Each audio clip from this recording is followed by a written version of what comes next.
Hi, my name is Jacob Cook, and our submission is titled Bridging the Gap, Computer Simulations and Video Recordings for Remote Inquiry-Based Laboratory Activities in Mechanics.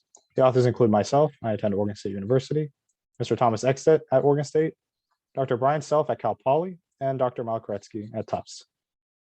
Inquiry-based laboratory activities, or IBLAs, use a predict, observe, explain sequence to help students learn challenging concepts. The context for our study is a second-year engineering dynamics course.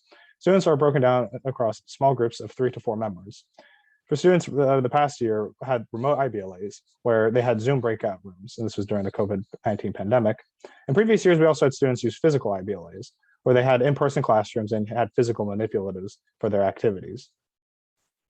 Two research questions we had were, first, how do students report that simulations alone, videos alone, or both simulation and video of IBLAs provide resources for them to learn difficult concepts in mechanics?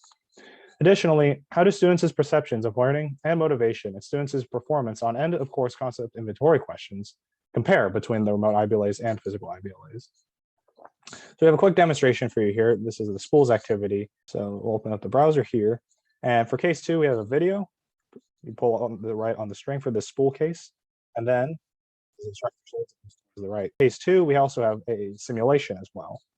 So if you click play, it'll have vectors of the forces applied to the system visualized at each point in time. And you'll also have the magnitudes of those forces summarized in the graph on the right. Moving back to our presentation here.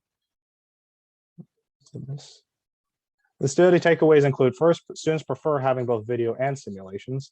Quote, the video showed what and the simulation showed why/how the phenomena happened, per one student.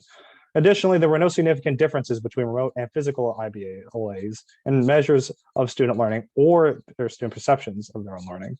Student reports of motivation were also more complex, and instructors should try to account for this when they design activities in the future using technology, heavy activities like this.